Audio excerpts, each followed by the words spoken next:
All right, let's open it up. We are now being joined by Scott Coker. Nolan, go ahead. Scott, kind of a redemption night for some of the Arizona OGs. Ryan Bader, Benson Henderson getting the wins that they couldn't get in October. What were your thoughts on the performance from two vets? Boy, I tell you, I got tired just watching those guys.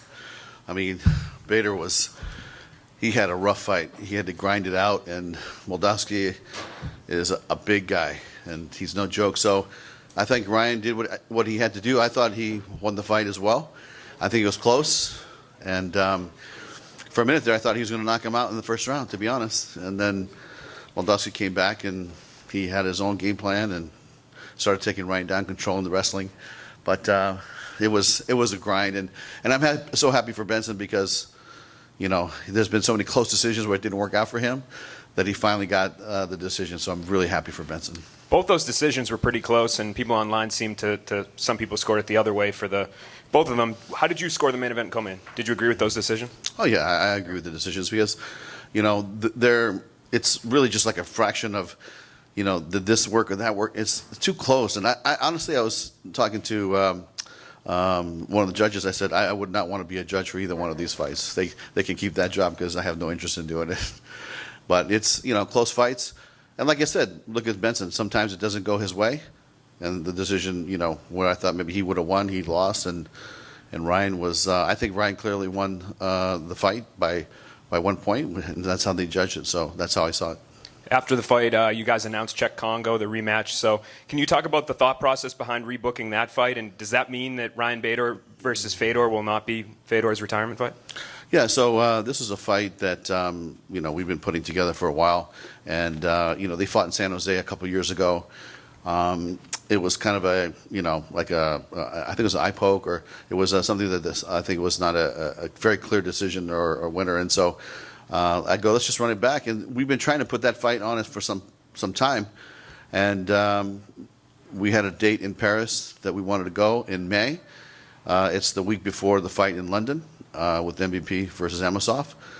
So we put the fight together. We said whoever wins, Moldavsky or Bader, will fight Czech Congo. And, you know, Fedor did tell me before the fight, he said, if Ryan Bader wins, you know, I'd really like to fight him for the belt, you know. And I said, well, you know, Congo is going to fight him in Paris, and then we can see what happens. But, you know, if May to July is not a lot of time, you know, we'll see what happens. But, you know, this is a very crazy business. You know, things change rapidly. It's a very fluid business.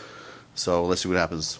And after the fight, Benson came in here and talked to us, and he said that this was the last fight on his Bellator deal. Mm-hmm. Do you guys think that he'll come back? He seemed like he was on the fence. He wasn't really sure what his future holds. Yeah, you know, I had heard that he was thinking about retiring. And, you know, it's really going to be up to him. But to me, he's already done it all. I mean, he's been fighting a long time, and he's been a great ambassador for the sport. If he decides to hang it up, I think he's done everything there is to do, and we would wish him well. But if he wants to fight, then we'll have a conversation.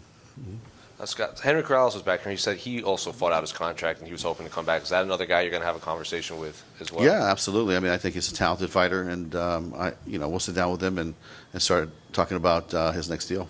Also, a couple big wins for some bright prospects on the prelims. Sullivan kicked off with a victory. Dolan got a big win. What did you make of their performances in there? Yeah, I think that you saw a lot of young talent that are on their way up, and Sullivan is one of the guys that actually a former kickboxer friend of mine, Jean-Claude Loyer, an ISK kickboxing champion, kept calling me about this kid. You got to sign this kid. You got to sign this kid. And then Bader called me and said, you got to sign this kid. You got to sign this kid. And so we did, and I think that he's looking pretty good.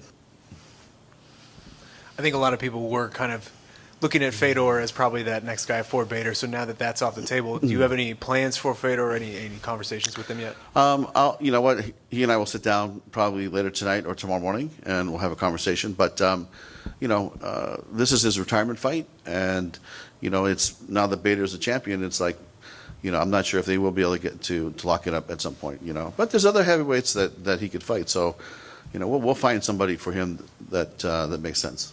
And just a bit of housekeeping. I mean, obviously, Kayla Harrison sort of been a big free agent conversation over the last couple months. It does appear as if she's close to re-signing with PFL. Was there ever an offer made from you guys for her? There wasn't an official offer. We talked to her manager, and we talked about what a deal would look like.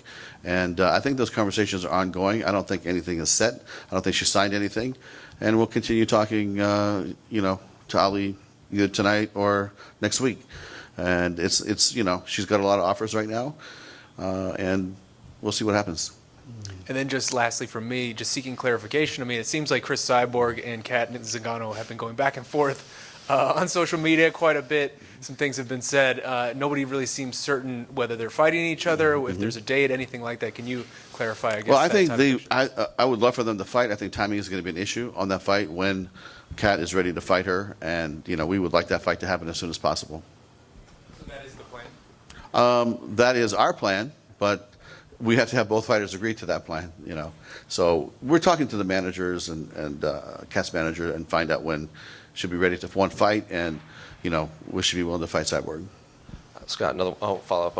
I don't think you watched it last night because you were at the Suns game, but what did you make of Habib breaking ground with his promotion in America? You know what? I was at the game, and I didn't see the fight, but I'm glad that Karatanov won. We sent our guy over there, and he had a great knockout finish. And, one thing about Habib and Ali and Javier Mendez, I mean, we've been working together for many years. Javier and I have been working together for probably 30 years now. So there's a lot of trust, and there's a lot of friendship.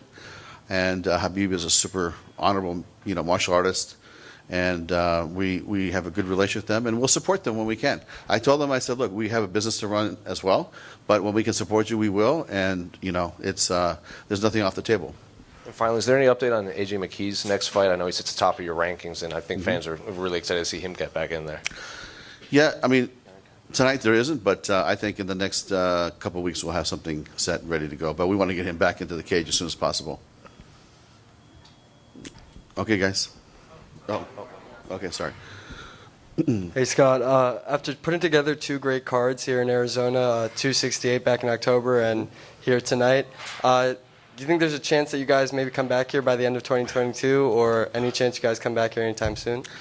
Yeah, we would love to. I mean, I think myself, my whole staff, everybody loves this building and loves the community and loves the weather in the